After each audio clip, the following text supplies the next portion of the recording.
ನೀರಿನ ಪೈಪ್ ಒಡೆದು ಹೋದರೂ ಕೂಡ ಕಣ್ಣು ಮುಚ್ಚಿ ಕುಳಿತ ಪಿಡಿಒ. ಬೀದರ್ ತಾಲೂಕಿನ ಗಾದಗಿ ಗ್ರಾಮ ಪಂಚಾಯಿತಿ ವ್ಯಾಪ್ತಿಯಲ್ಲಿ ಬರುವ ಕಬೀರವಾಡ ಗ್ರಾಮದಲ್ಲಿ ಜನರು ದಿನನಿತ್ಯ ಕುಡಿಯುವ ನೀರಿನ ಪೈಪ್ ಒಡೆದು ಹೋದರೂ ಕೂಡ ಪಂಚಾಯತ್ ಅಭಿವೃದ್ಧಿ ಅಧಿಕಾರಿ ಹಾಗೂ ಪಂಚಾಯತ್ ಅಧ್ಯಕ್ಷರು ಸೇರಿಕೊಂಡು ಗ್ರಾಮದ ಜನರಿಗೆ ಅಶುದ್ಧವಾದ ನೀರು ಕುಡಿಸುತ್ತಿದ್ದಾರೆ. ಇಂತಹ ನೀರು ಗ್ರಾಮದಲ್ಲಿ ಜನರು ಕುಡಿದರೆ ಜನರ ಆರೋಗ್ಯದ ಮೇಲೆ ಕೆಟ್ಟ ಪರಿಣಾಮ ಬೀರಬಹುದೆಂದು ಗ್ರಾಮದ ಜನರು ತಿಳಿಸಿದ್ದಾರೆ.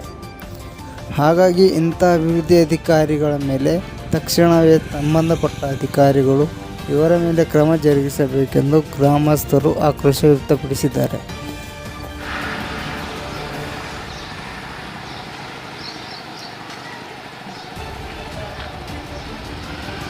ನೆಟ್ಟಕ್ಕೆಲ್ಲ ಕಂಪೌಂಡ್ ಒಳಗೆ ಇವ್ರದೇ ಮಂದಿ ಮನಿ ಅಂತ ಸಾಫ್ ಮಾಡ್ತೀವಿ.